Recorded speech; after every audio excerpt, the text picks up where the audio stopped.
Because this one single development could very well change the course of this war. Europe's biggest nuke facility has fallen now to the Russian army. After shelling by Russia, the Zaporizhzhia nuclear power plant has been captured by Putin's army. But the threat of a nuclear disaster continues to loom large. According to Ukraine, the Russians are firing at the power plant from all sides. An administrative building was set on fire. The shelling site is close to the reactors. Ukraine authorities claim that if blown up, the disaster could be 10 times larger than Chernobyl. Damage to the reactor compartment of Unit 1 has been reported, but that does not compromise the safety of the unit. No changes have been noticed in the status of radiation around the area so far. Європа зараз повинна прокинутись. Горить найбільша атомна станція Європи. Прямо зараз російські танки розстрілюють атомні блоки. Це танки, обладнані тепловізорами. Тобто вони знають, куди стріляють. Вони до цього готувались. Європейці, прокиньтесь, будь ласка. Говоріть своїм політикам. Російські війська обстрілюють атомну станцію в Україні. Запорізьку атомну станцію. Місто Енергодар. Там 6 енергоблоків. 6. В Чорнобилі вибухнув 1 енергоблок. Пожежа на Запорізькій АЕС триває. Вогнеборці не можуть дістатися місця загорання та ліквідувати наслідки. Розстрілюють впритул. Вже є попадання в перший енергоблок. Зупиніться. В результаті обстрілів пожежа на атомній електростанції. Повторюю. В результаті обстрілів військами Російської Федерації в бік Запорізької АЕС виникла пожежа. Пожежа на Запорізькій АЕС триває. Вогнеборці не можуть дістатися місця загорання та ліквідувати наслідки.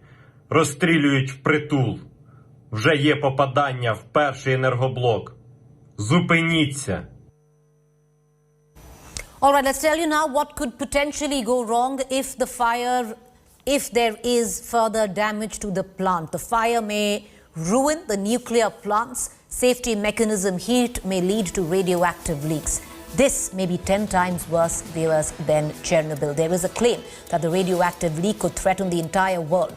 That is what President Zelenskyy just said, that this could very well be the end of Europe. Russia could also face potential radiation threat if there is a leak. Millions could face radiation exposure. Possible blackouts in Ukraine and Europe can ruin Ukraine's soil for centuries.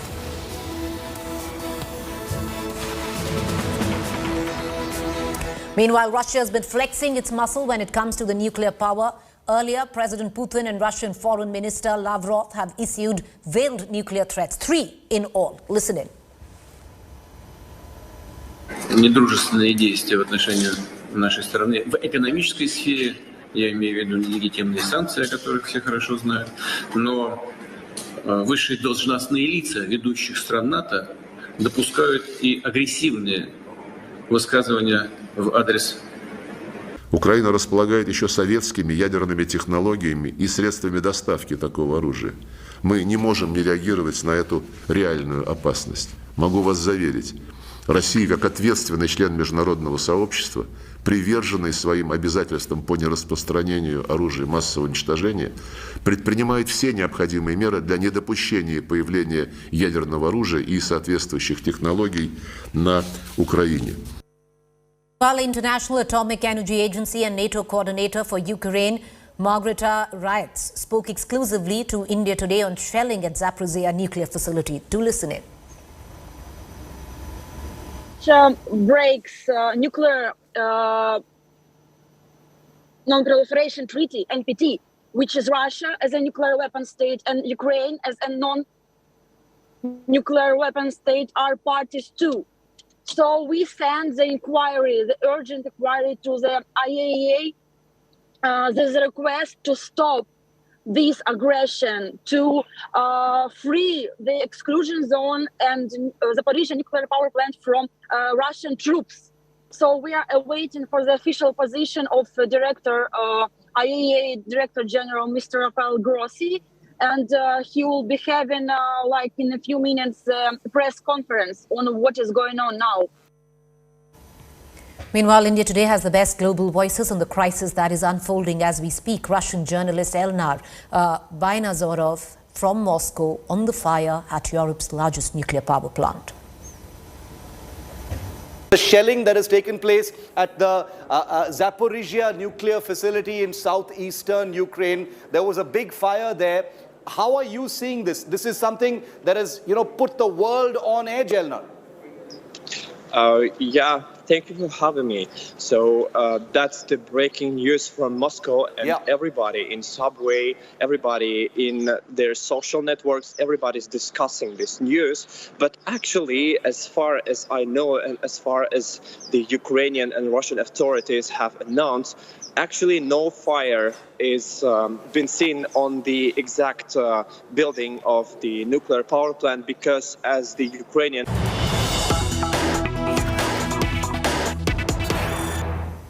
Let's take you now to Kyiv, the last channel, Indian channel standing in Kyiv. My colleague Gaurav Sawant reporting the 9 days of the war in Ukraine, joining me from Kyiv right now. Gaurav, after a 19-hour lull, the last 6 hours have seen, correct me if I'm wrong, 24 explosions in Kyiv itself.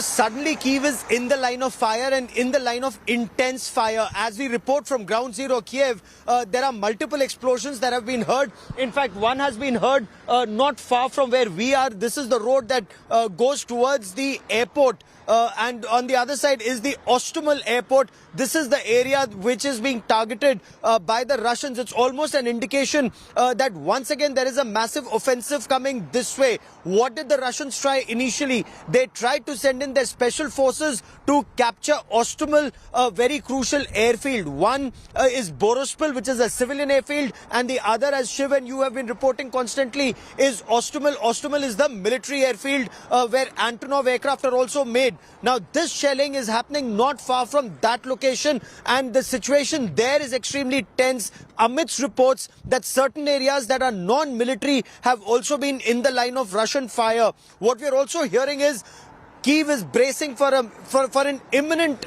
missile attack. That's the information here. So it's not just about air raid sirens now, but the police and the militia telling people around that you shouldn't be out. Of course, that isn't preventing people from being out on the streets, or this is also the road that leads you out of Kyiv to leave the national capital before this impending attack. Because what happened in Kharkiv, Shiv and Preeti, what happened in Kherson, what happened in several other localities, the apprehension is exactly the same, if not worse, is likely to happen here over the next 24 to 48 hours. Shiv and Preeti. Gaurav, you've been reporting live from there for the last 4 days. Kyiv has been bracing for the worst, which is an all-out aggressive assault of Kyiv. We already know the city is under siege. It's been surrounded by the Russian army. I want to ask you, Gaurav, diplomatically, have things moved up at all, especially after what happened with Zaporizhzhia and the nuclear power plant being taken in by Russia? Could that be a turning point, or do you see now an all-out assault of the capital? The apprehension is there will be an all-out assault on the national capital in the days ahead. What happened at Zaporizhzhia? Kyiv has been trying to tell the world that this is systematic targeting of nuclear assets, and God forbid if one of the 6 nuclear reactors was hit, even if by a misfire of a missile or a rocket, the impact would have been 10 times worse than Chernobyl.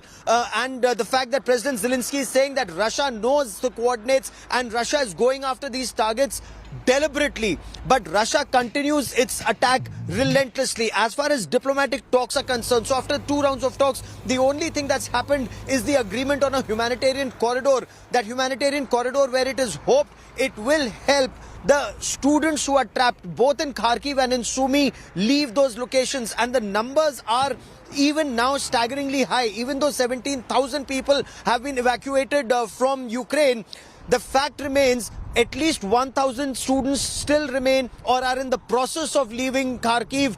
If this humanitarian corridor fructifies and works on ground, and another 600 to 700 are in Sumy.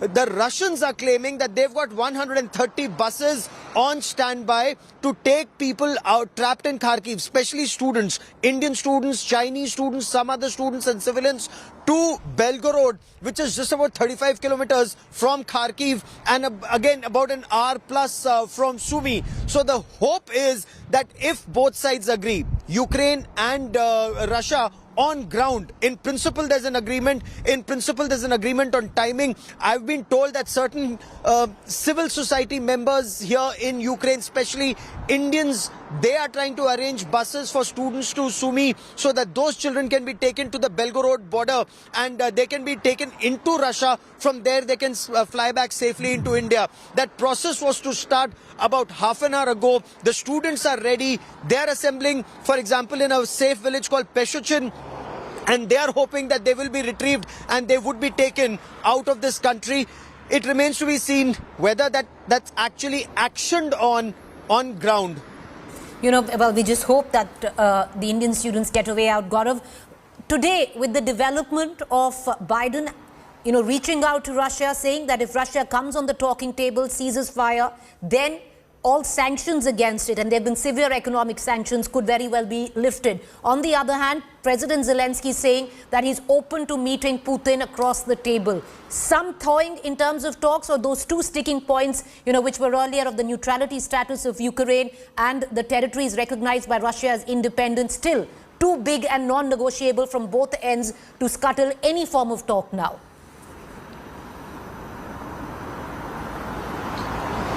Over the next few hours, it will be clear. So shelling can still be heard, which means Russia continues to target some of these areas. When US President says that sanctions can be lifted, it just goes on to show that the sanctions that were put perhaps were hurting Europe as much as they were hurting Russia. They may be hurting Russia a little more, but Germany is very clear that these sanctions are also hurting Germany and Europe, especially in terms of spike in gas prices and fuel that Russia supplies to Europe. That's point one. Point two, the aim with which this entire operation started was twofold.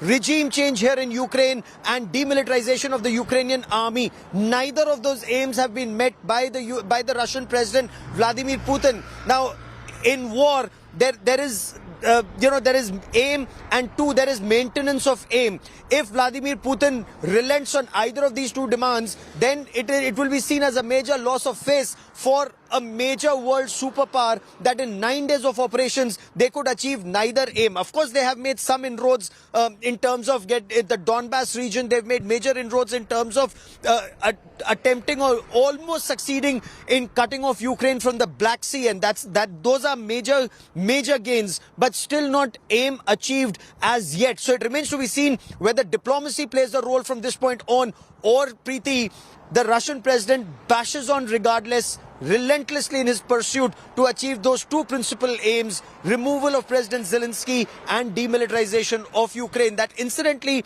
is operating, the army is operating on NATO lines with NATO weapons and has succeeded in keeping Russia out of Kyiv even on day 9. All right, Gaurav, we're going to continue to come back to you. My colleague Gaurav, with his camera person Pavan, been reporting relentlessly over the course of the last fortnight from Ukraine, the only Indian channel there, getting our viewers a bird's eye view of this war as it escalates day on day. Thank you, Gaurav. We're going to come right back to you. I'm going to slip into a quick break. Do stay with us.